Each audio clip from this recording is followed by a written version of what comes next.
Oltre 1000 persone che in una sola serata hanno raccolto 95.000 euro. La cena di Santa Lucia si è confermata uno dei più grandi eventi di solidarietà della città di Padova. C'è un'apertura vera alla solidarietà, c'è un'apertura vera ai valori veri. Questa è la cosa che io vedo in questa città. Le parole di Graziano De Bellini, che dal 2002 organizza l'evento. Quest'anno il ricavato sarà devoluto a 7 progetti solidali in tutto il mondo. Questa cena raccoglie 100.000 euro di marginalità che viene distribuita ai progetti che voi vedete ogni anno. Quest'anno andiamo sempre agli ospedali aperti in Siria, cioè quindi ai bambini in particolare, poi il Venezuela, poi l'Amazzonia.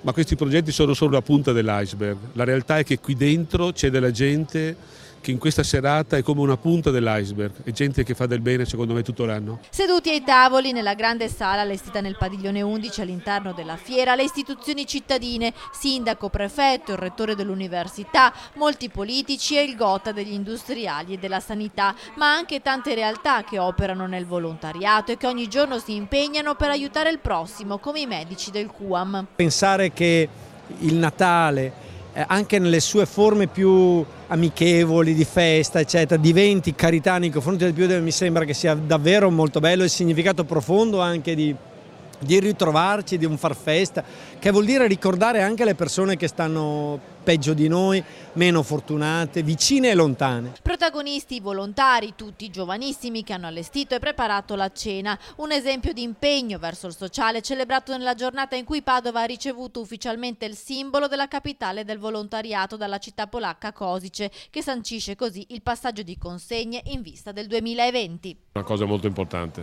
testimonia che Padova è veramente la capitale del volontariato. 18 anni, per cui un momento importante. Oggi abbiamo ritirato il vessillo che testimonia che Padova è veramente la capitale del volontariato. Sono orgoglioso di questo, sia del Santa Lucia che 18 anni, sia che Padova ha queste caratteristiche, capitale del volontariato.